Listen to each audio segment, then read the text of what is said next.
The principle in neuroscience says that nerve cells that fire together wire together. You keep thinking the same way, making the same choices, demonstrating the same habits, creating the same experiences that stamp the same networks of neurons into the same patterns, all for the familiar feeling called you. And you do that for 10 years on end. You're going to begin to hardwire certain patterns in your brain that becomes your identity. And by the time we're 35 years old, it kind of becomes fixed, right? And psychology used to say that you can't change that, but we now know that you can. Henry David Thoreau had probably the greatest definition of success that I have ever heard.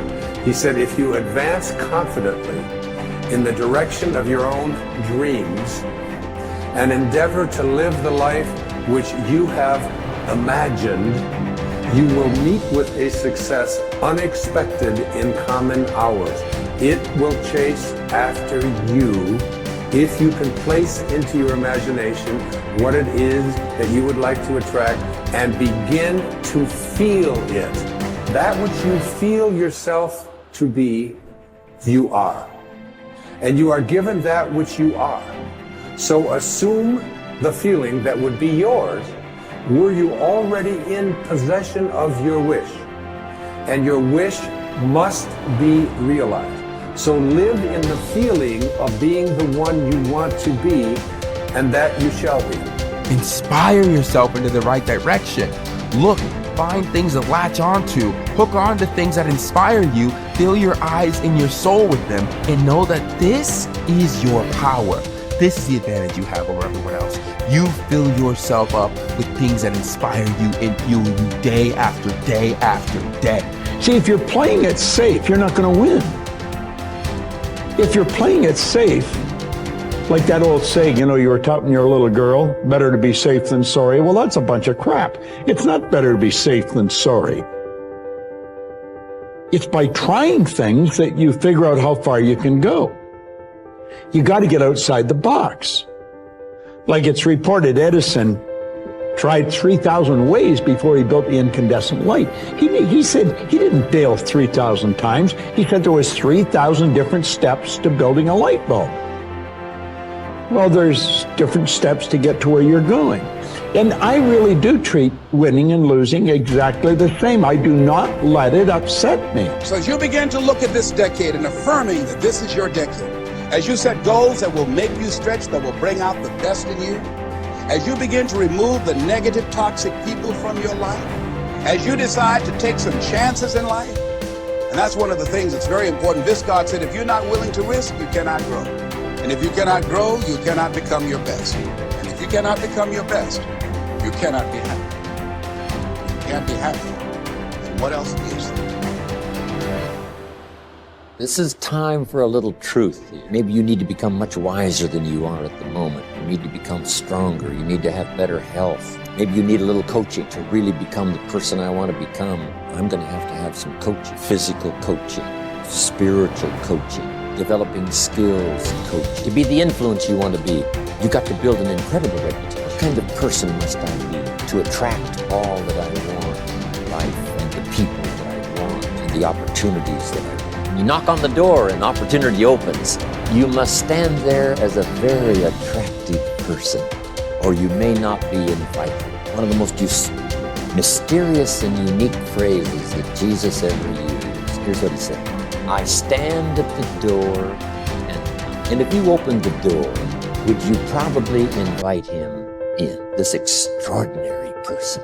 You say, wow, yeah. And he said, if you invite me, I'll come in, sit down, talk things over. For you to be that kind of attractive person, that if you knocked on the door of opportunity and it opened and you stood there, would you be the kind of person that opportunity would say, come right in and sit down and let's talk about the future? What kind of person? One of the major reasons why goal setting doesn't work for some people is that they become bogged down in the how. This is especially true if the goal is a stretch. They want something quite different from their current experiences. However, is that we don't need to worry about the how. We just need to concern ourselves with but if you do get entangled in the detail of how your desires might come about, you immediately close down those millions of channels through which they can reach you. The how is not important. What is important is that you plant the seed of desire. Nourish it with clear visualization of the ripened fruit. Water it with sincere faith. But leave the means to universal mind. Open up your mind. Clear out the channels of thought. Keep yourself in a state of receptivity. Gain a mental attitude in which you are constantly expecting good. It is these positive expectations that are so critical to success. When looking at the tiniest building blocks of life, scientists were astounded to discover that the particles behave differently depending on what the scientists observing them expected.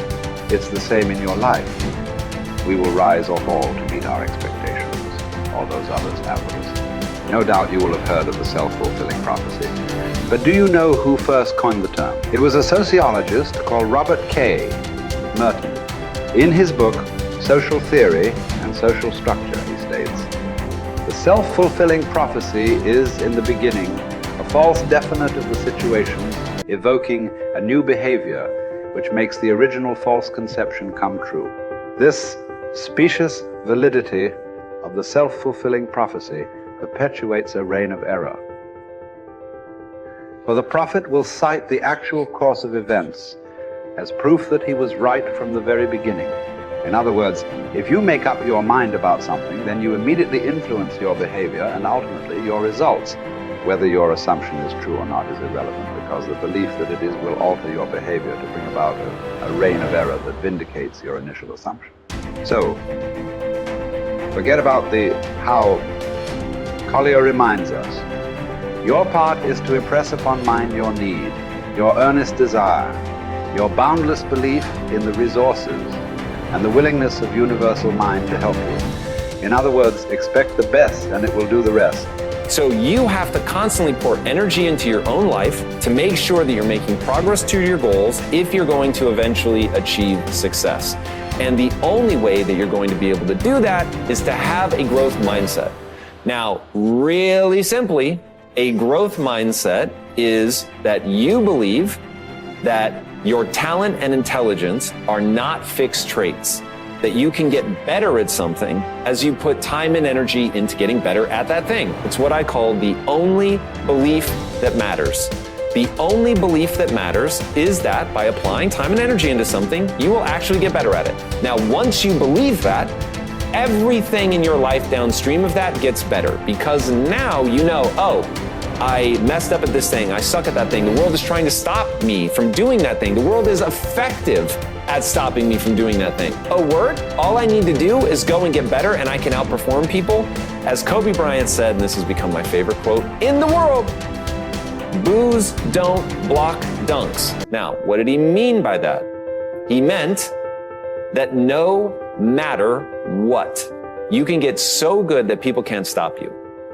People were paid millions of dollars to stop Kobe Bryant from scoring points, and yet he scored 81 points in a single game just by getting better than other people. Getting better than other people requires you to have a growth mindset. That's the growth part. You're going to get better so that when you fail, and you will fail over and over and over and over and over and over and over again, and it's going to be embarrassing and it's going to hurt and all that, but when you fail, if you believe, oh, failing means that I'm a failure because my talent and intelligence are fixed traits, there's nothing I can do to get better, you will stop. Why wouldn't you? It's the only thing that makes sense. But if, on the other hand, you believe that, oh, I can get better at this. I'm not good enough yet, but I can get good enough by applying time and energy into getting better. So now you'll apply that time and energy because you believe that it will yield the outcome that you want. And that is why it is so critical to get your mind right so that you can run that loop of the physics of progress.